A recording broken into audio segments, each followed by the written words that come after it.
Right now, sitting in your pocket is, well, it's a stock exchange. But it's not trading Apple or Tesla shares. It's actually trading your identity. Oh, yeah. Every time your phone buzzes, the market value of your ego either goes up or down.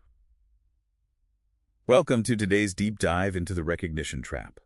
We're pulling from this provocative new sociological essay that argues we are living in the first era where recognition isn't just a harmless social byproduct. Right. It's a quantifiable currency. We're talking about followers, views, likes, all of that. Exactly. And the essay points out a really profound spiritual cost to this shift. Because when we prioritize being seen over being authentic or, being admired over being known, we suffer from this unique form of exhaustion. So our mission today is to understand exactly why trading shares of yourself on this digital market depletes you, and hopefully how you can reclaim your peace. Yeah. So if we're trying to figure out why this exhausts us, we first have to look at what it does to our emotional baseline. I mean, we're essentially handing the remote control of our mood over to a crowd of total strangers. We really are. Think about how spiritual strength has historically been defined.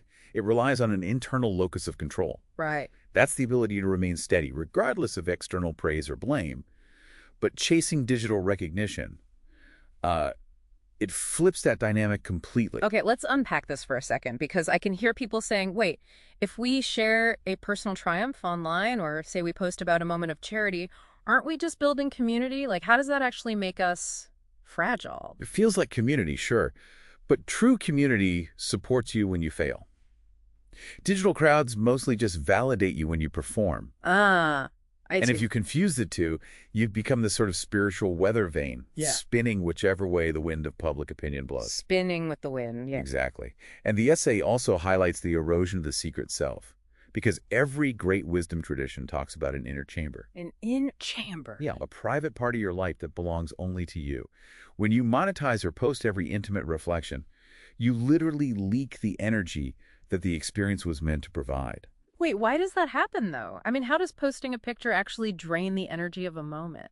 Because the moment you decide to post it, your brain shifts. You stop experiencing the joy firsthand and start anticipating how others will react to it. Yeah. You move from being the main character of your life to, well, the PR manager of your life. The PR manager, wow. So you're left with a beautifully curated feed, but like a totally empty heart. Precisely. So if that inner chamber gets hollowed out, nature abhors a vacuum. We start scrambling to fill it up by producing even more content for validation. It's the absolute absurdity of going on a beautiful hike in the mountains, but you're not there to smell the pine trees. Right, you're not present at all. You're just there to risk your life on a cliff edge to get the perfect panorama shot for 40 strangers you haven't seen since high school. And this points to the existential anxiety of the unseen. The unseen. Yeah, the digital world creates this profound fear that if an experience isn't documented and validated by others, it didn't really happen. Or worse, that we don't really exist. It becomes a frantic need to stay visible just to stay alive. Yes. And recognition is a diminishing return drug. 10 likes feel good today, but tomorrow you need 50 for that same hit. It destroys the ancient path of contentment, the wisdom that enough is a feast, and it just traps you in a perpetual state of not enoughness. So how do you actually step off this perpetual treadmill of not enoughness? Are we supposed to just throw our phones into the sea? Well, no. The antidote outlined in the essay isn't necessarily to delete your accounts, but to change your internal contract with them. The author suggests the practice of anonymity. The practice of anonymity. What's that? It's doing something kind today and telling absolutely no one. Let the secret be your strength. Or practicing unshared joy, where you intentionally keep your most beautiful moment of the day entirely private. That practice of anonymity sounds incredibly difficult today, which makes the audience of one test so vital. Before you speak or post, you challenge yourself and ask, if no one ever saw this, would I still do it? That is the perfect question.